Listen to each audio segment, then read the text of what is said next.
Hi everybody, my name's Paul Tran. Welcome to Learning Unplugged.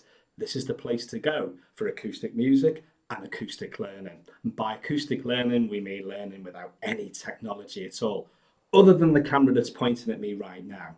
And what we do on Learning Unplugged is take a look at some really effective and simple models that help us think and do things differently.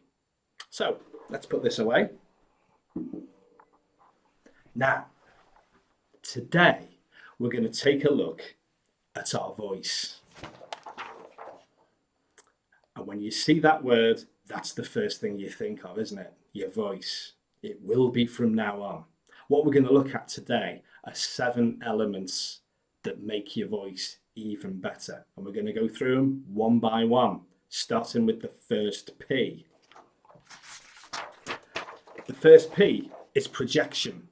Imagine you're at a meeting or on a call and there's somebody that you just can't hear what they're saying. Or there's somebody that's just really over loud and over imposing. It can be really irritating. And what's really important, whether you're face to face or in a phone call or a virtual meeting, is that you get your projection right so everybody's comfortable listening to you. Simple. That's all projection is. The A is articulation. This is where you say every syllable of every word. That means that you slow down a little bit. It also means that it's clear what you're saying, regardless of your accent, your way of speaking. And what it does is it makes it easier for the listener to understand you. And that's a great help when you're delivering a message. So make sure you use your articulation. The M is what we call modulation. We've all had those presentations or training where people speak in a very monotone voice. We've all got a view on that. I've heard plenty. It's really useful if you can vary your voice. It's as if instead of doing this, your voice does this. And what that means is that you can make signals in your voice. You can just keep things nice and varied. And again, it makes it easier for the listener to understand you. That's modulation. The second P is what we call pronunciation. It's so important to get people's names right. It's also really important if we are talking about our own products or services to pronounce them right as well. And if you want to get your pronunciation right, ask, how do you say that name? And they might correct you. Great, it gives you a chance to get it right. And if you get it right, hey, maybe you're in there already. So pronunciation is very important. The E is emphasis. And this is really important because what we want to do is make sure our audience remembers our main messages. And we can do that by emphasizing what we want them to remember. And an old trick I learned with emphasis is just to put a highlighter through whatever it is you really want them to remember. And that way you remember to emphasize those words. That's emphasis. The R is repetition.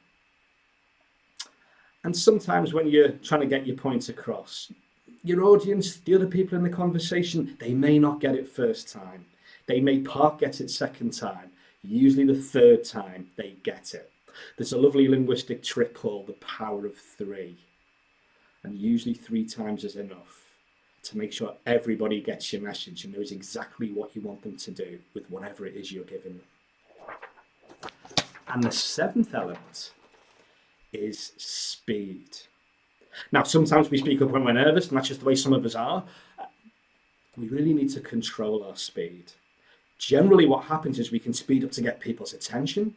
And then when we get to the main points of what we're saying, the things we really want them to remember, we slow down a little bit. And whatever we do with our speed, it's really important that we control it. So, speed up to get attention, slow down when you're making that main point. And there is your 7 elements. You'll never think of that word the same again, will you? Projection, articulation, modulation, pronunciation, emphasis, repetition, and speed. Put those all together, your voice is so much better.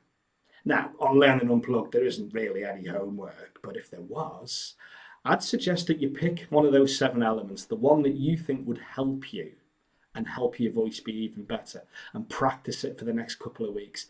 Tell your friends, your colleagues, that's what you're going to practice, and get them to notice stuff.